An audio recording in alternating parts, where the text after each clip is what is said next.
Hi friends, నేను మీ Srinivas. Welcome to my tutorials. ఈ రోజు ఫోటోషాప్ ట్యూటోరియల్ లో ఇక్కడ చూస్తున్న గ్రాఫిక్ డిజైన్ ని చేయబోతున్నాం. మరి స్టార్ట్ చేద్దామా? మీరు చూస్తున్న ఇమేజ్ ని నెట్ నుంచి డౌన్లోడ్ చేసుకుని ఫోటోషాప్ లో ఓపెన్ చేసుకోవాలి. Hue and saturation new adjustment layer create చేసుకుని సచురేషన్ స్లైడర్ ని పూర్తిగా ఎడమ వైపు జరుపుకోవాలి. ఇప్పుడు levels new adjustment layer create చేసుకుని ఇక్కడ చూపిస్తున్న విధంగా లెవెల్స్ అడ్జస్ట్ చేసుకోవాలి. Solid new adjustment layer create చేసి కలర్ ని రెడ్ లోకి మార్చుకుని లేయర్ బ్లెండ్ మోడ్ ని నార్మల్ నుంచి ఓవర్ లోకి సెట్ చేయాలి. ఈ లేయర్ మాస్క్ లో బ్లాక్ అండ్ వైట్ గ్రేడియంట్ ని ఇలా ఫిల్ చేయాలి.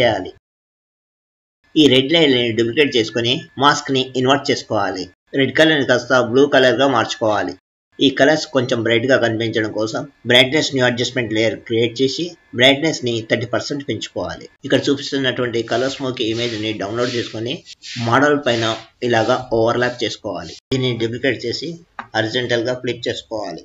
మాస్క్ ద్వారా జాయింట్ తెలియకుండా ఇలా మిక్స్ చేసుకోవాలి.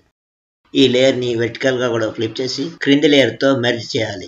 ఇప్పుడు ఈ లేయర్ కి మాస్క్ అప్లై చేసి క్రింది ఇమేజ్ ఎక్కడైతే రివీల్ కావాలో అక్కడ మాస్క్ లో బ్లాక్ పెయింట్ వేస్తే ఈ విధంగా రివీల్ అవుతుంది. ఇంకొంచెం బెటర్ గా కనిపించడం కోసం న్యూ లేయర్ క్రియేట్ చేసి ఫేస్ పైన లెఫ్ట్ సైడ్ లో బ్లూ కలర్ పెయింట్ చేసుకోవాలి.